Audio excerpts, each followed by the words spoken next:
Bonjour à tous. Tout d'abord, bienvenue sur cet événement co-organisé par la Maya Esther-Holthez, porté par le CHU de Montpellier. Pauline Aurin, qui est la réalisatrice du film documentaire que nous allons vous proposer. Madame Aurin est sociologue et cofondatrice de l'association Nos Mémoires Vives. Fanny Serez, de l'atelier AA, qui est docteur en architecture, spécialiste du grand âge et de l'autonomie et de l'accessibilité, et de la MSH Sud de Montpellier, Maison des sciences de l'homme, sciences et sociétés unies pour un autre développement, intitulé Est important car représente. Très bien, donc bonjour à tous. Je suis très heureuse, alors je suis d'accord avec toi Pauline, pour regarder ce documentaire à nouveau après le confinement. On observe, on le voit de manière assez différente. Donc là, j'avais préparé toute une série de verbatim que je vais vous projeter, mais c'est sûr qu'on peut encore l'envisager un peu différemment. Alors.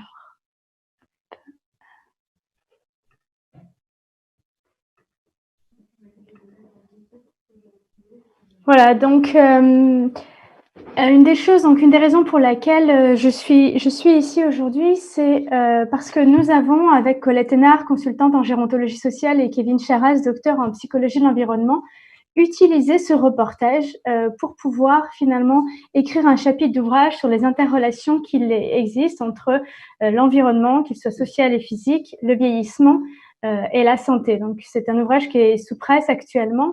Et il est vraiment précieux, ce reportage, parce qu'il nous donne à entendre ce que vivent les personnes avec beaucoup de sincérité, en même temps qu'il nous donne à voir l'environnement dans lequel on est, et avec une entrée dans l'intimité auquel on accède très rarement.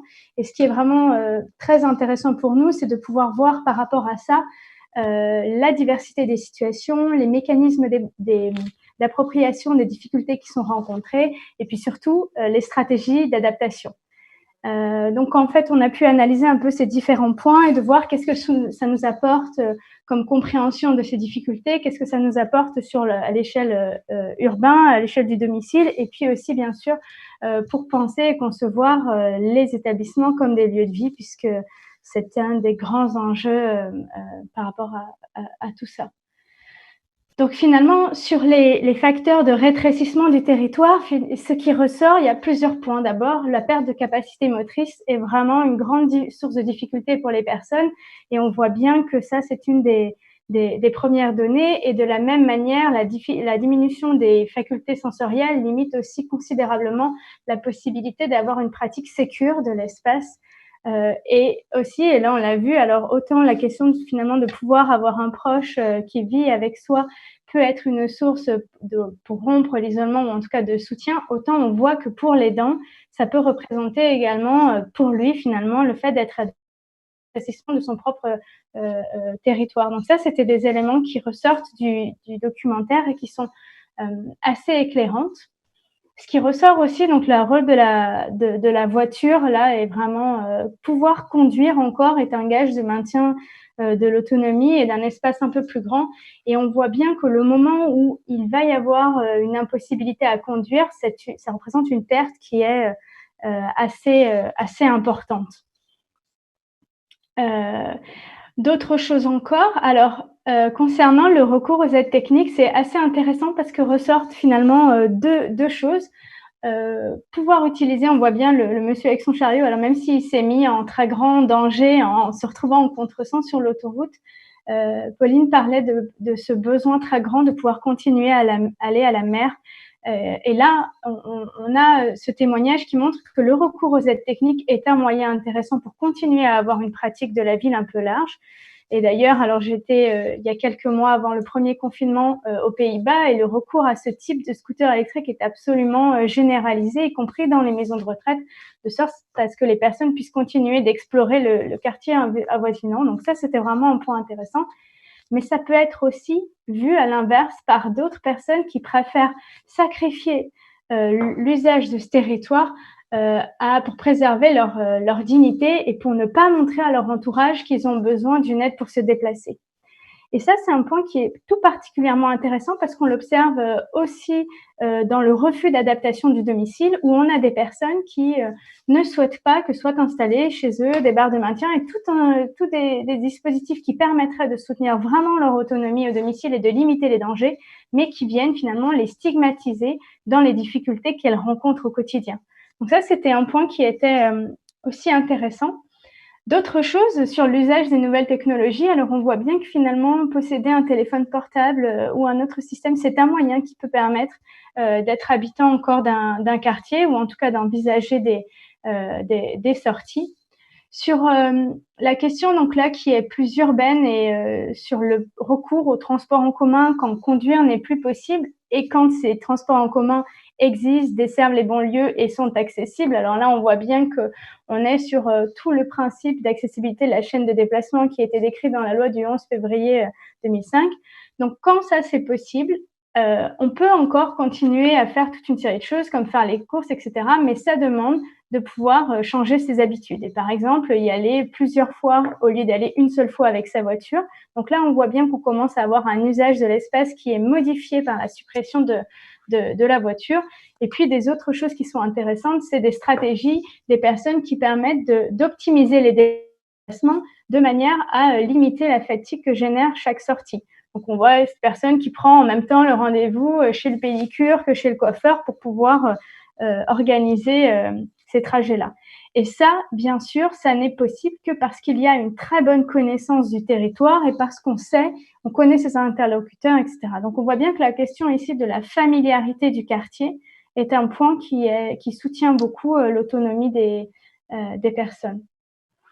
Alors, la question du chien, Pauline en a parlé. Alors, c'est vraiment intéressant parce que on voit bien que c'est une bonne manière de continuer à sortir et dans l'autre sens, c'est potentiellement un frein pour un déménagement. Donc là, j'allais dire que ça devrait interroger les établissements sur finalement, pourquoi est-ce qu'on n'est pas en capacité d'accueillir, de proposer aux personnes d'accueillir aussi leurs animaux domestiques et dans quelles conditions on pourrait le faire. Parce qu'en fait, cette situation n'est pas une situation isolée. Il y a beaucoup de personnes pour qui la relation avec leur animal est un des rares, des seuls liens affectifs. Donc, on a ici beaucoup de choses à faire par rapport à ça. Et l'autre point, une autre dame disait en établissement, je ne veux pas y aller parce que je ne pourrais pas apporter mes fleurs. Donc, en fait, on voit cette deuxième chose qui est le rapport au jardin. Et ce rapport au jardin, alors, c'est intéressant parce que il est vécu par cette personne comme une forme de compensation de l'impossibilité de sortir.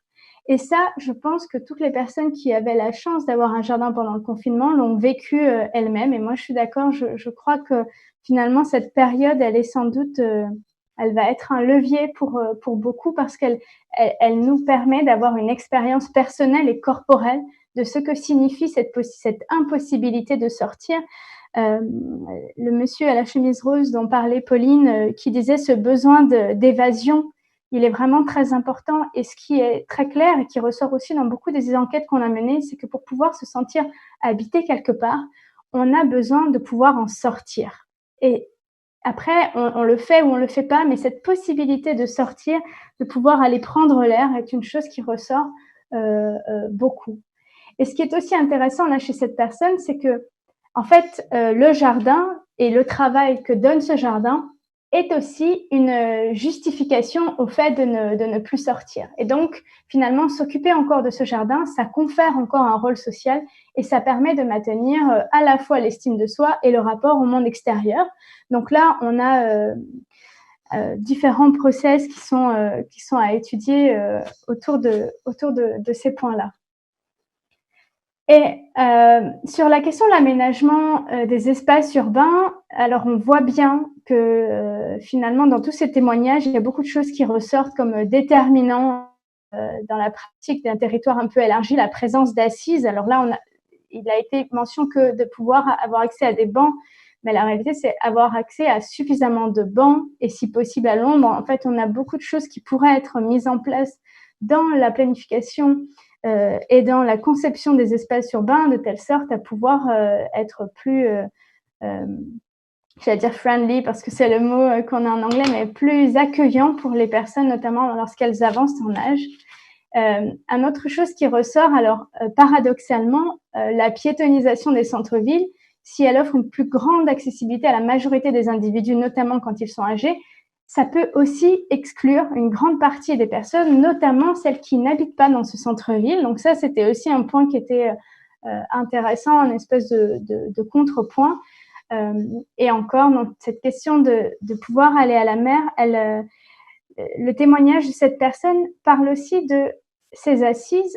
Elles sont intéressantes quand elles sont bien placées, c'est-à-dire que on a besoin d'avoir des choses à observer et on a besoin de les positionner de manière un peu stratégique. Et d'ailleurs, les directeurs d'établissement le savent bien, toutes les places et tous les fauteuils ne se valent pas. Certains ont un attrait qui est bien plus grand que d'autres. Et peu à peu, alors ce qu'on voit bien, c'est que avec toutes ces choses et malgré les différentes stratégies d'adaptation, plus les difficultés se cumulent et plus le domicile devient un lieu qui a une très très grande importance et qui devient, voilà, comme on disait, le lieu du quotidien et qui peut atteindre simplement quelques mètres carrés. Et donc, par rapport à cette question du fauteuil, c'est mon fauteuil, ce monsieur dit aussi c'est mon mur, c'est moi qui l'ai bâti. Alors là, on voit bien que la question de l'appartenance, elle est très très importante et que finalement, cette pièce qui est très petite, elle n'est quand même pas qu'une chambre. Et quand on a une autre personne qui dit je pourrais bien aller chez mon fils, mais vous voyez, ce serait juste une chambre et c'est pas chez moi une chambre. Donc cette question-là de qu'est-ce qu'on offre et de la taille de ce qu'on offre et il y a un autre point qui ressort très fort et qui est la raison pour laquelle ce monsieur dit, voilà, moi je partirai d'ici qu'entre quatre plans, je redis quand même ce qu'il dit, c'est je me sens libre et pas dans un hôpital. Ici, à l'hôpital, on t'impose ceci, cela, mais non, moi je veux pas aller ailleurs. Et cette question de pouvoir être le chef, de pouvoir être le patron, de pouvoir décider, de pouvoir continuer à avoir un rôle, ça c'est un point qui ressort comme finalement la principale raison, malgré l'isolement, malgré plein de choses pour lesquelles on veut rester à domicile. Et finalement, ce qu'on est en train de dire quand on dit ça, c'est que le domicile est par excellence le lieu de l'autonomie, au sens de autonomos, vivre selon sa propre loi, et ce, quel que soit le niveau de dépendance. Et finalement, si on réfléchit un peu à comment est-ce que les établissements, puisqu'on voit bien que pour certains, on atteint des situations critiques où l'établissement n'est plus vraiment une option pour des questions de sécurité, on se dit qu'il y a beaucoup à apprendre de ce qui a été dit là et de cette question de pouvoir, comment est-ce qu'on peut se sentir encore chez soi, à quoi ça tient. Une des personnes disait ça m'énerve de toujours demander et de pouvoir voir comment est-ce qu'on va redonner aux personnes de la liberté, de la possibilité de faire les choses à sa manière et surtout sans penser. Il y a un des résidents qui disait les gens feront le mieux pour ce qu'ils pensent être bien pour vous. Et je rejoins Pauline et je trouve que de consulter les personnes, et ça c'est quelque chose que nous on fait de manière systématique, on commence toujours par une immersion d'une journée complète dans les lieux, par écouter, regarder. On a besoin de ça, que ce soit les acteurs du cadre bâti, que ce soit les professionnels de l'accompagnement, que ce soit les personnes qui décident des politiques publiques. On a besoin de consulter les personnes pour sortir de nos stéréotypes et finalement pour sortir de ce qu'on imagine être ce qui est bien pour les personnes. Et là, les gens disent bien la question de l'hygiène, il y a de la poussière, c'est pas grave, je vais ouvrir, ça va faire courant d'air, avoir juste à manger, juste un toit, ça suffit pas. Ça passe par bien d'autres choses et de pouvoir écouter ces personnes nous permet peut-être de faire des choix avec un système de valeurs qui est un peu différent, comme le disait Pauline, finalement, d'avoir une vision de la santé qui soit un peu élargie, pas seulement centrée sur le corps, mais aussi sur tous les autres besoins fondamentaux que peuvent avoir les êtres humains.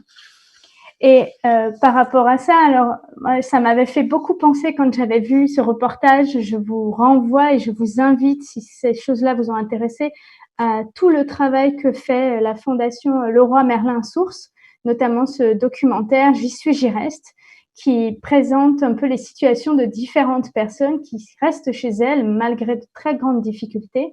Et je pense que c'est à force de nourrir notre regard de la diversité de ces personnes, de ces vécus, qu'on va être en capacité de proposer des diversités de solutions et de développer de nouvelles idées pour leur permettre finalement de participer et de rester acteurs de leur lieu de vie.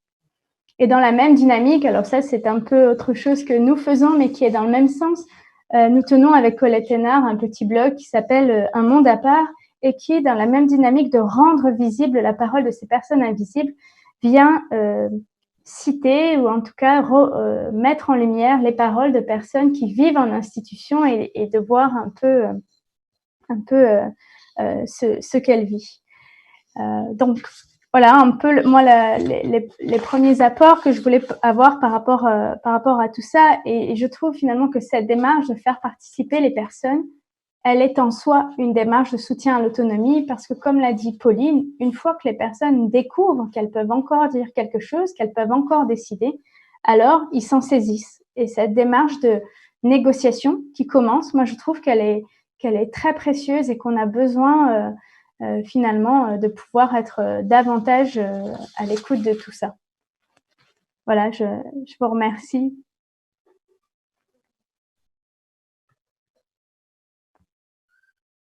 Merci beaucoup, merci Fanny pour ce partage de regard et à travers tes compétences particulières.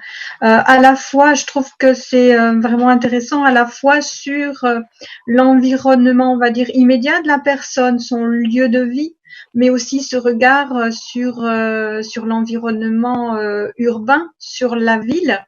On a beaucoup entendu parler de ce label, hein, par exemple, Ville et Amis des aînés, qui est un très beau label, plein de principes, voilà, qui sont vraiment intéressants à creuser. Comme le soulignait Edith dans le chat, il y a à la fois, bien évidemment, la problématique des bancs publics dont tu as parlé et qui sont finalement de plus en plus rares.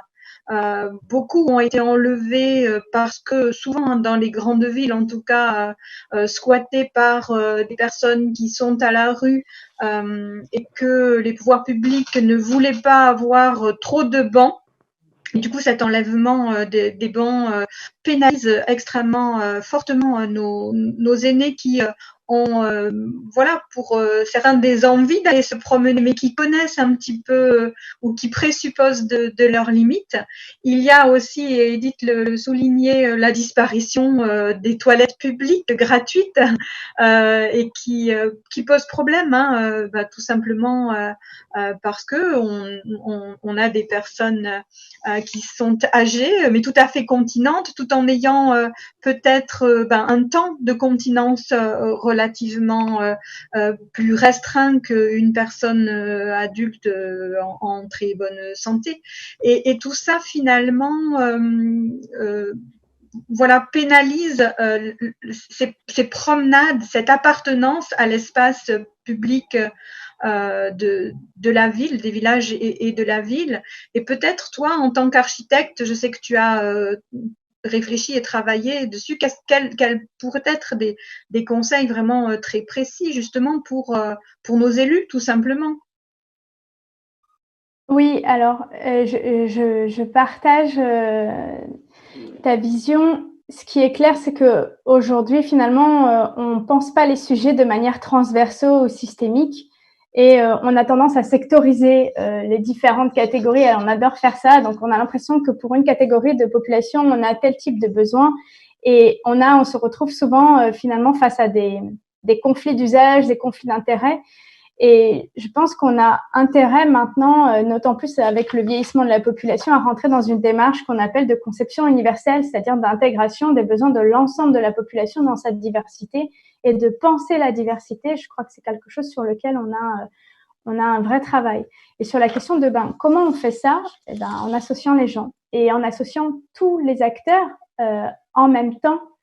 Donc là, à Montpellier, alors là, on est à Montpellier, mais je peux parler du comité de liaison et de coordination des associations de personnes handicapées, qui présente l'avantage de regrouper, de fédérer une 50aine d'associations de mémoire et de pouvoir accompagner les élus dans des choix ou de manière opérationnelle en intégrant les différentes problématiques. Et on voit bien que quand on intègre les problématiques de toutes ces personnes qui sont en situation de handicap, finalement, on a intégré beaucoup de problématiques qui sont rencontrées par nos personnes âgées. Donc ça, c'est un point vraiment, à mon avis, sur lequel on devrait s'appuyer. Et finalement, le message que j'ai derrière ça, c'est au lieu de considérer la loi du 11 février 2005 pour l'accessibilité comme une contrainte dont on essaye toujours de déroger, parce qu'en fait, on voit bien que c'est comme ça, on pourrait le voir aussi comme un levier. Et de se dire, c'est peut-être pour nous l'opportunité, en tant qu'architecte, élu, gestionnaire d'établissement, de réfléchir à l'usage, à la continuité de la chaîne de déplacement et de pouvoir améliorer l'accès pour tout un chacun. Donc ça, c'est un levier à mon avis. L'autre point qui ressort, alors je ne sais pas si je peux en parler un peu sur le chat, c'est la question du temps. Donc il y a une personne qui parle de la question du rapport au temps qui revient régulièrement. Et alors ça m'a fait un peu sourire parce qu'on voit bien que quand on est dans une vision professionnelle ou institutionnelle, on a tendance, pour les personnes âgées, à imaginer qu'il faut des espaces partagés. Et quand on discute avec les personnes, ils nous disent « Non, moi, je veux avoir mon chez-moi. Par contre, ce qui m'intéresse, c'est du temps partagé avec les autres. » Et ce temps partagé avec les autres, il n'est pas forcément un espace dédié au sein de la structure, et il est même au contraire un temps ailleurs, dehors, comme un citoyen, se retrouver sur la place du village, aller au cinéma, aller manger au restaurant.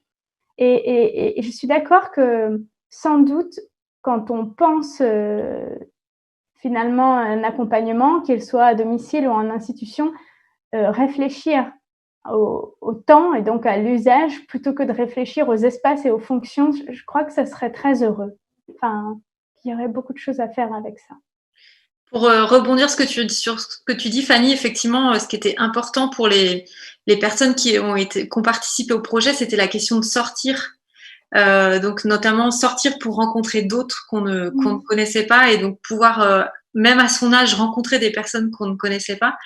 Donc ça, c'est vraiment la dimension de sortir qui participe à rompre l'isolement et peut-être moins cette question de rentrer chez l'autre.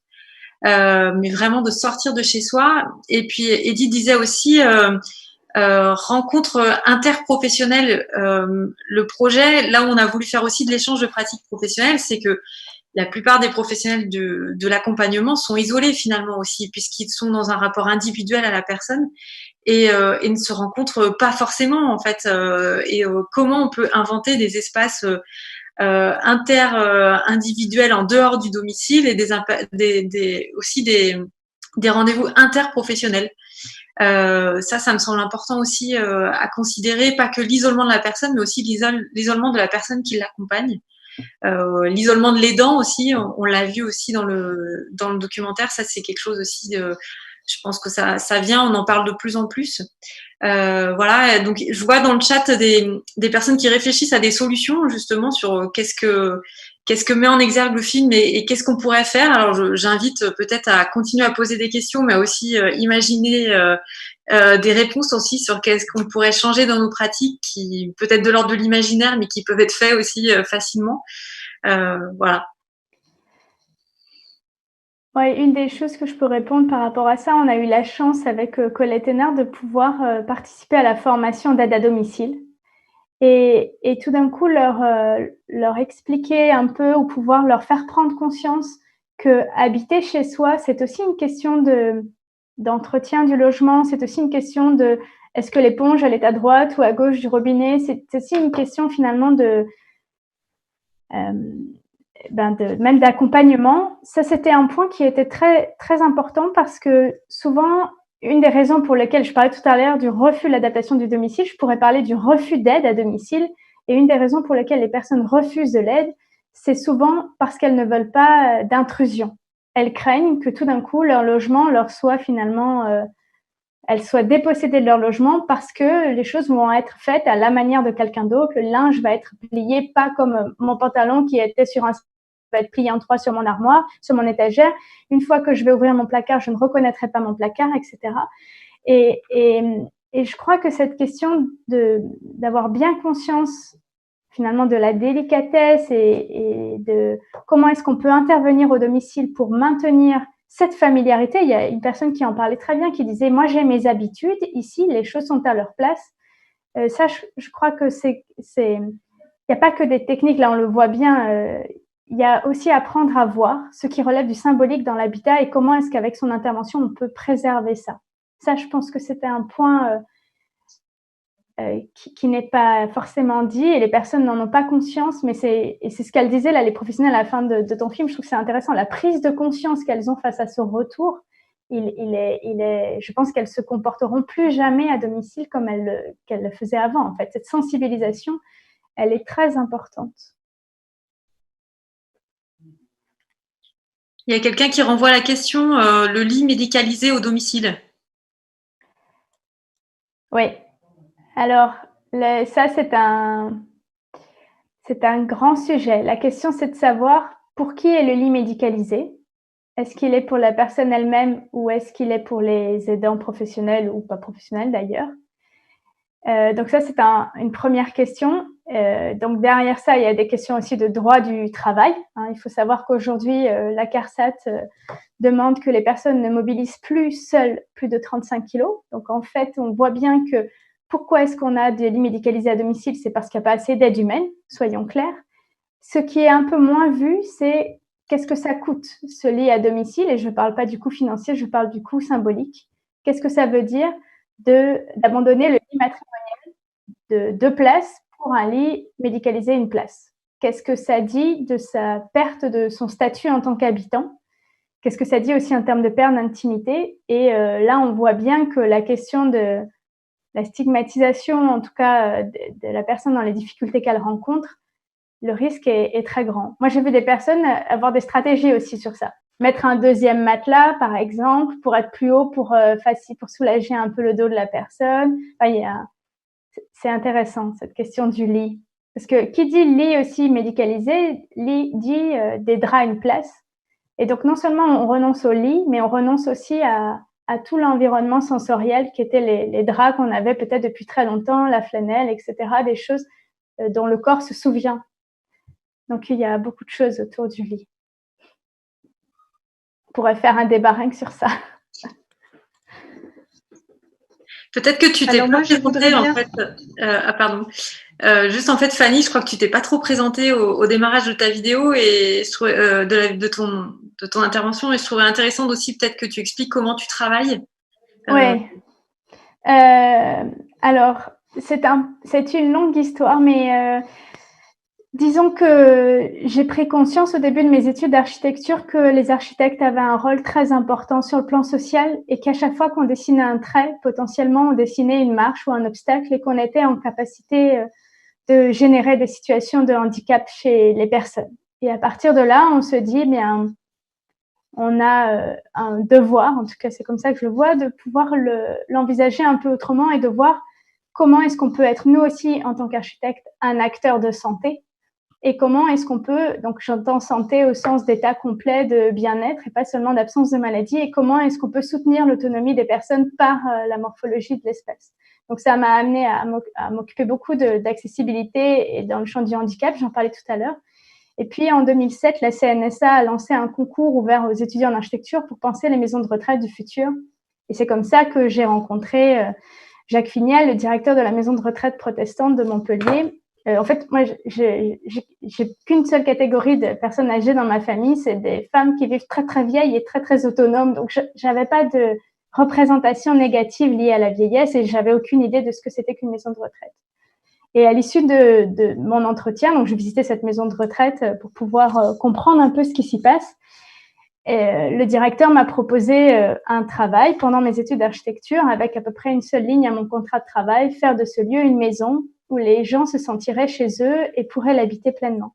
Et c'est comme ça que pendant 3 ans, après avoir passé 2-3 jours à chaque poste, après m'être totalement immergée, échangé avec les gens, on a pu commencer à co-construire avec les résidents et surtout aussi les professionnels, initier ces transformations de l'établissement avec des résultats très intéressants en termes de regain d'autonomie et d'indépendance qu'on a pu présenter dans différents colloques, et ce à quoi souvent des professionnels nous répondaient « mais ça c'est bien joli, mais c'est pas transposable, vous n'avez pas de preuves, etc. » Donc ça a été le début de l'aventure de faire une thèse en architecture pour démontrer scientifiquement de l'impact de la qualité de vie, de l'architecture sur la qualité de vie en institution.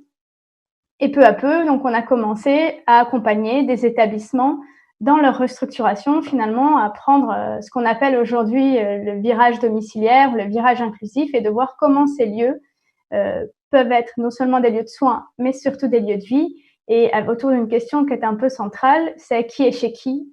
Est-ce que c'est un espace de travail dans lequel résident des personnes, ou est-ce que c'est un espace de vie dans lequel travaillent des professionnels? Donc, c'est autour de tout ça qu'on accompagne les établissements, que ce soit en amont de l'intervention d'un architecte pour le cahier des charges, pour faire le projet lui-même, et souvent, ces derniers temps, beaucoup en aménagement intérieur, choisir des meubles, etc. Parce que comme on l'a vu sur les photos, la question de la familiarité de l'espace, ça repose beaucoup aussi sur les objets. Donc voilà un peu, et on commence, comme je le disais, toutes nos missions par une pleine journée d'immersion, parce que ce qui est bien pour les gens, on ne sait pas, mais eux, ils le savent très bien, ce qui est bien pour eux-mêmes. Et c'est pas pareil d'un territoire à un autre. Et voilà, on est toujours très curieux d'apprendre tout ça. En tout cas, je pense que j'ai appris beaucoup plus auprès des personnes que dans toutes les nombreuses revues que j'ai eu à lire pendant ma thèse. Et on continue de faire ça avec beaucoup d'enthousiasme. Voilà. D'où une approche un peu SHS aussi, puisque j'ai fait ma thèse dans un laboratoire de sciences humaines et sociales en santé. Donc voilà, c'était... voilà, Pauline, je ne sais pas si ça éclaire un peu ma position.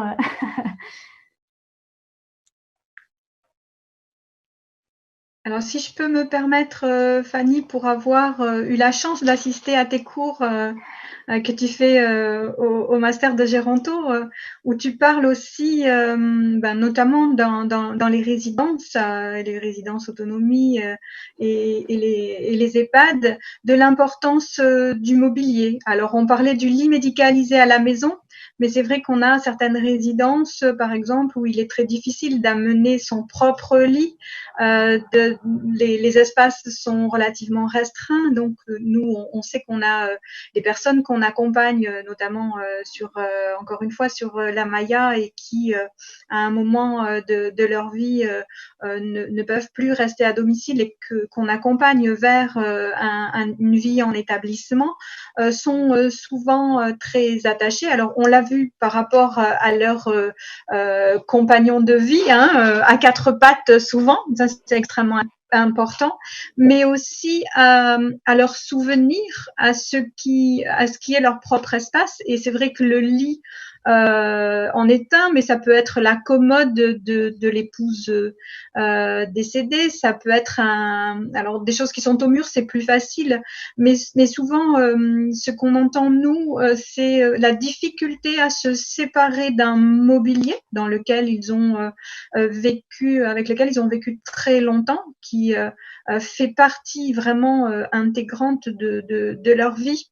Et comment on pourrait peut-être mieux les aider à transposer cet univers dans un espace. C'est-à-dire qu'on se voit que dans les EHPAD où les chambres peuvent être déjà plus ou moins équipées, est-ce qu'il n'y aurait pas un moyen finalement d'avoir une chambre vide et d'y faire déménager la personne, mais avec tout ce qui fait son univers?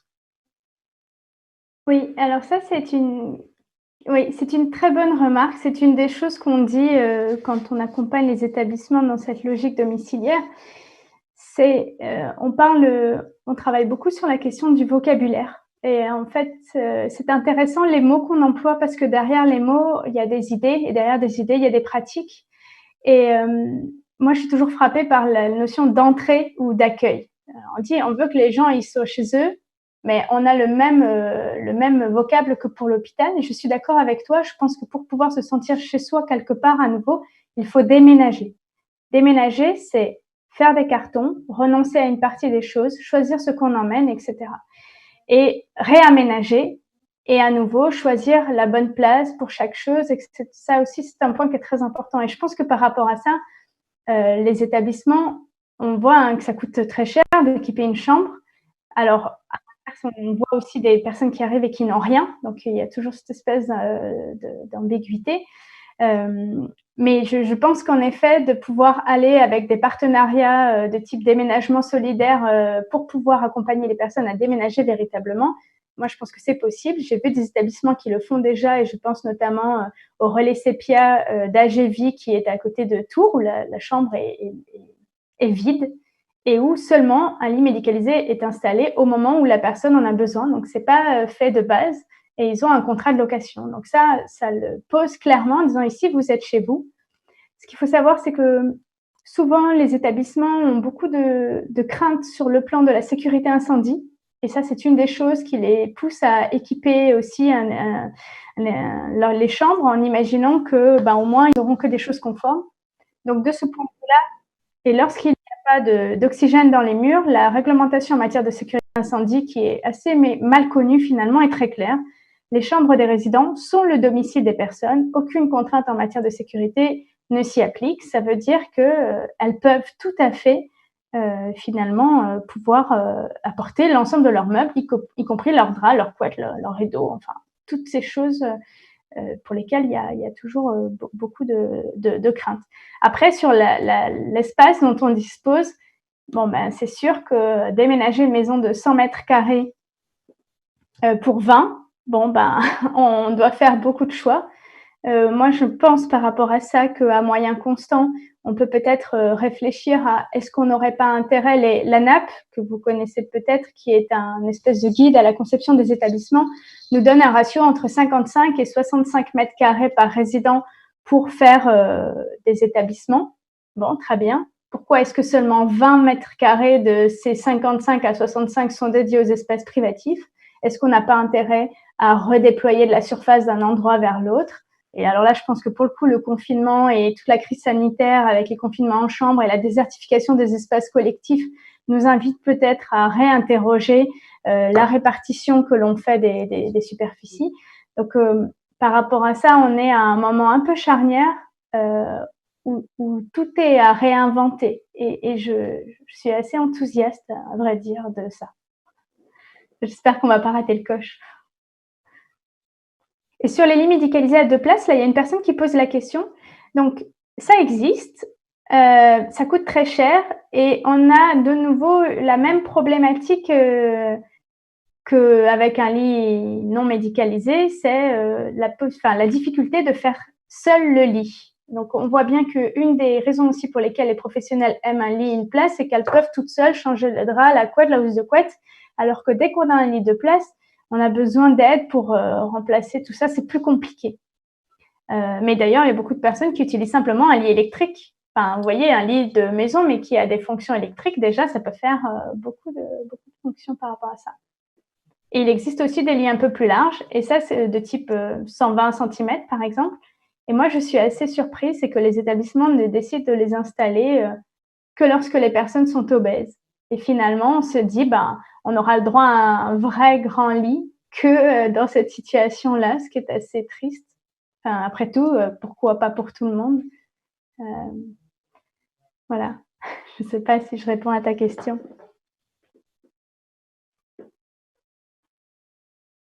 Alors, on n'a pas d'autres questions pour l'instant. Je vais en profiter, moi, peut-être pour relancer cette discussion sur le comment être chez soi dans un établissement, alors qu'on a pu choisir ou pas vraiment. Enfin, des fois, c'est un peu compliqué. Et notamment à tout ce travail de réflexion que tu as eu avec effectivement certaines directions sur les espaces de restauration.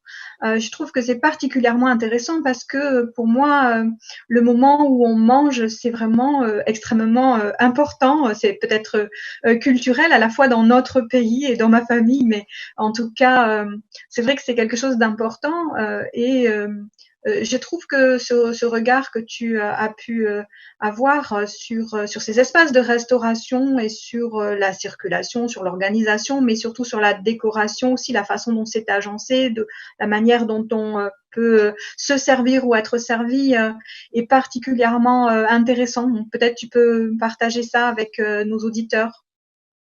Oui, très bien. Alors, comme je le disais, la question du chez-soi, c'est beaucoup une question de pratique et d'usage domestique. Et alors, les établissements qui étaient avant des maisons de retraite, et c'est intéressant parce que dans le reportage, les gens parlent beaucoup de maisons, ils parlent pas d'EHPAD encore, donc on voit bien qu'il y a ce mot-là derrière.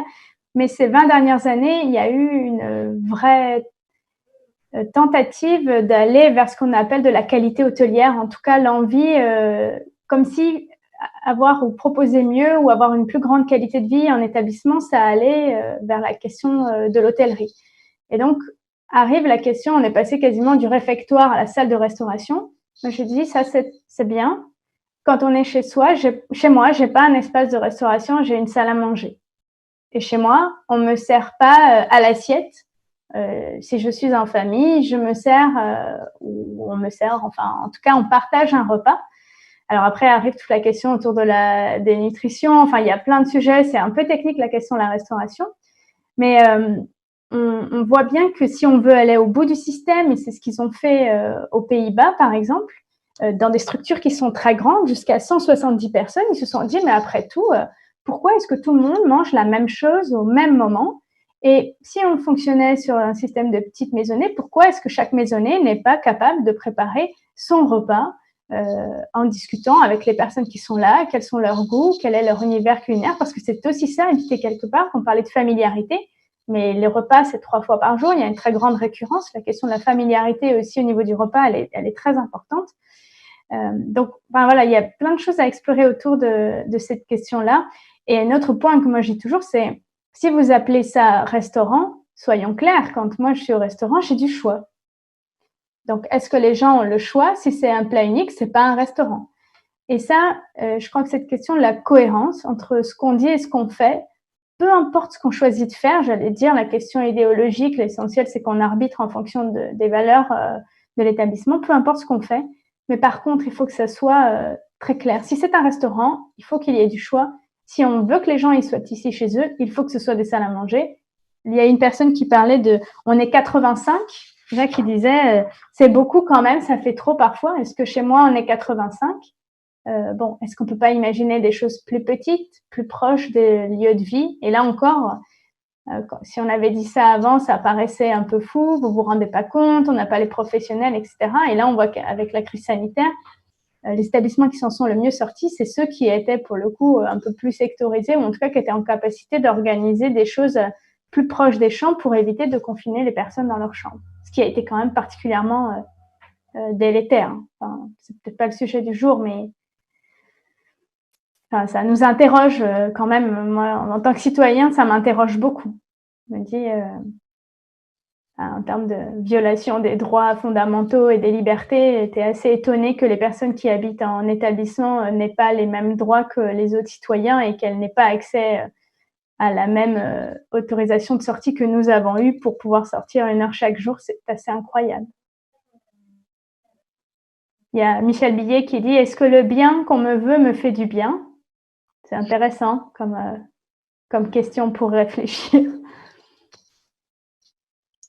Je voudrais peut-être rebondir sur le commentaire de Anne, donc qui dit souvent le logement est considéré comme encombré, mais il est juste rempli de souvenirs de toute une vie. Pour revenir sur le documentaire, en fait, dans notre grille d'entretien, on voulait aussi mesurer la question de l'attachement au domicile. Et si je devais partir de chez moi, qu'est-ce que je voulais retrouver? Quel meuble je voulais emporter? Quelle odeur je voulais? Quelle couleur? Quels souvenirs, etc.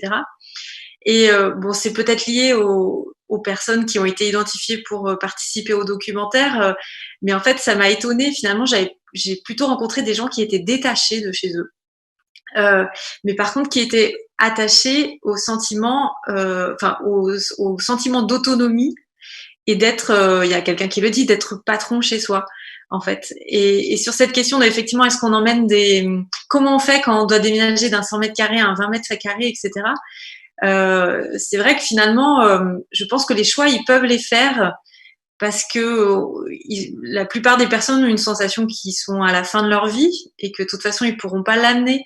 Donc ça revient au dernier, un des derniers commentaires, c'est je pourrais pas emmener mes fleurs, mais en fait, cette personne-là vivait depuis 45 ans, 50 ans dans la même maison et ce qu'elle voulait emmener, c'était juste ses fleurs. Voilà, donc je pense qu'ils sont capables effectivement de faire ces choix et de partir si le moment se présente, à partir du moment où par contre on tient d'abord en considération leur sentiment d'autonomie, leur pouvoir d'agir en tant que personne et leur libre arbitre. Et surtout surtout cette question de l'encombrement peut-être quand une personne extérieure et qu'on arrive, pour moi c'est un régal en tant que collectrice, c'est autant d'indices sur la vie de la personne et autant de questions que j'ai à poser pendant un entretien, et j'invite les professionnels à peut-être regarder différemment aussi ces choses-là autour d'elle j'imagine que vous le faites, la raconte de la personne et comment je peux la stimuler sur son identité, sur ce qu'elle est, sur ce qu'elle a été, à travers tous les indices semés dans un domicile. Et par rapport à ce que tu dis sur l'encombrement, alors c'est vraiment intéressant, l'écart du point de vue professionnel et du point de vue des personnes. C'est souvent on a des personnes, donc je reparle de nouveau du refus d'adaptation du domicile, qui disent bah oui, il y a bien l'ergothérapeute qui est venue, tout ça, mais elle voulait me faire enlever mes tapis, il fallait que j'enlève ci, il fallait que j'enlève mi. Et elle disait mets-moi des tapis, j'en ai mis 2 parce que comme ça, si je tombe, c'est sûr que je me casse rien. Et elle dit, vous voyez tous ces meubles, mais grâce à tout ça, eh ben, je peux me déplacer dans toute ma maison en me tenant partout. Donc moi, je risque pas de tomber comme ça. Et ça, c'était vraiment intéressant de voir que ça représentait un risque majeur du point de vue de l'ergothérapeute et que, en fait, c'était une vraie stratégie d'adaptation dans l'autre sens du point de vue de l'habitant. Et je pense qu'en effet, enfin voilà, discuter avec les personnes, ça nous permet de nous décentrer un peu parce qu'on voit aussi dans l'autre sens des solutions d'adaptation du domicile qui ont été refaites. Et parmi tous les étudiants que j'ai souvent en master gérontologie, on en a certains qui travaillent à domicile et qui nous font ce genre de retour d'adaptation complète où tout est refait et où les gens ne l'utilisent jamais. Et on se dit, c'est des milliers d'euros qui servent à rien, et parce qu'on est passer à côté de la dimension symbolique de tout ça. Comme tu disais, bah oui, c'était encombré et oui, c'était pas très pratique. N'empêche que les gens, ils s'y retrouvaient et ils avaient leurs repères, c'était familier et ils connaissaient bien le risque, etc. Alors que là, ils étaient un peu dépourvus. Donc ça, c'est un point très intéressant. Et sur la question de l'odeur aussi dont tu parlais, alors ça, c'est une chose qui m'a beaucoup frappée quand mon arrière-grand-mère est rentrée en établissement à 97 ans après avoir décidé toute seule de vendre sa maison parce que franchement, ça fait 20 ans qu'elle aurait dû mourir, comme elle disait elle-même, et qu'elle en avait marre de voir ses enfants se faire du souci pour elle. Et pour le coup, elle est restée autonome totalement. Elle a décidé de tout le temps, y compris de prendre ses affaires, etc. Et parce qu'il y avait toutes ses affaires, dans cette chambre, il y avait son odeur. Et la question de l'odeur, elle est un point sur lequel moi je me dis on pourrait écrire un projet d'établissement juste sur cette question-là, parce que d'abord l'odeur, c'est un sens qui est traité sur la partie frontale du cerveau et qui est relié directement à la mémoire et au centre des émotions. Et on a beaucoup de réminiscences qui restent très longtemps, y compris avec une dégénérescence des troubles, des troubles cognitifs. Les personnes se souviennent beaucoup grâce aux odeurs. Et l'odeur, ça passe par quoi? Ça passe par quel matériau on a, quand on a du bois ou pas du bois. Ça passe par qu'est-ce qu'on utilise pour laver le sol, qu'est-ce qu'on utilise pour se laver soi, où est-ce qu'on étend le linge, quelle lessive pour le linge, quelle huile, quelle épice pour cuisiner, etc. Et finalement, c'est toute la vie de la maison qui crée une signature olfactive unique de ce lieu-là. Et je pense que travailler sur cette logique domiciliaire, c'est aussi passé par ça. Et on voit, je ne sais pas si vous avez déjà vu ça, mais par exemple, l'arrivée d'un bébé dans un foyer, ça change souvent l'odeur de la maison parce qu'avec le bébé arrivent plein de choses. Et parfois, avec l'aide à domicile, arrivent aussi plein de choses qui peuvent apporter ses produits, etc. Et ça modifie un peu. Et ça peut aussi contribuer à créer un sentiment d'étrangeté de la personne chez elle. Donc, il y a beaucoup de choses à faire autour de ça, à mon avis, autour de la question de l'odeur. Et sur la question de la fin de vie, je suis d'accord avec toi aussi. Il y a pas très longtemps, il y a un reportage qui est paru sur France 2 sur la maison à Gardanne, qui est une unité de soins palliatifs, qui a été détachée donc pas forcément à destination de personnes âgées, mais qui a été détachée de l'hôpital, où ils se sont dit, bon, les personnes sont à la fin de leur vie et maintenant, il faut qu'on soit d'accord sur ce qui est prioritaire. Et ce qui est prioritaire, c'est qu'ils puissent encore se sentir chez eux, et ça n'est pas que la question des soins apportés au corps. Et moi, il me semble qu'on a beaucoup à puiser de cette expérience pour penser les établissements du futur. Et sans doute, alors c'est peut-être un peu dur ce que je dis, mais sans doute que si on le considérait, les établissements, vraiment comme un lieu de fin de vie et non pas comme un lieu de vie, eh bien, on ferait quelque chose d'autre. Je pense que ce qui paraîtrait essentiel serait un peu différent et on serait sans doute plus en phase avec ce que peuvent attendre les personnes. La question de la qualité de vie, elle serait, enfin, on voit bien un soin palliatif, tout d'un coup, on le regarde différemment et on se dit, bah oui, est-ce que c'est, enfin, voilà, on arbitre différemment et je crois qu'on gagnerait à être plus objectif sur les établissements.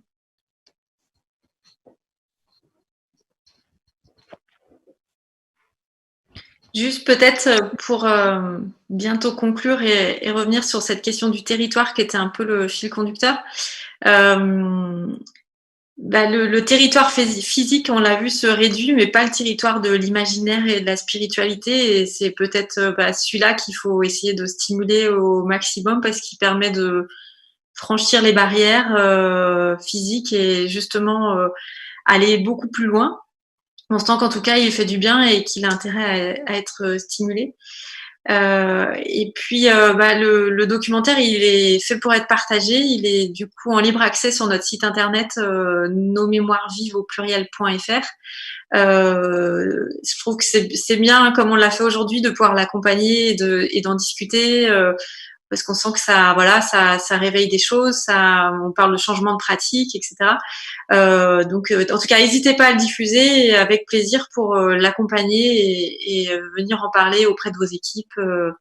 Voilà, n'hésitez pas.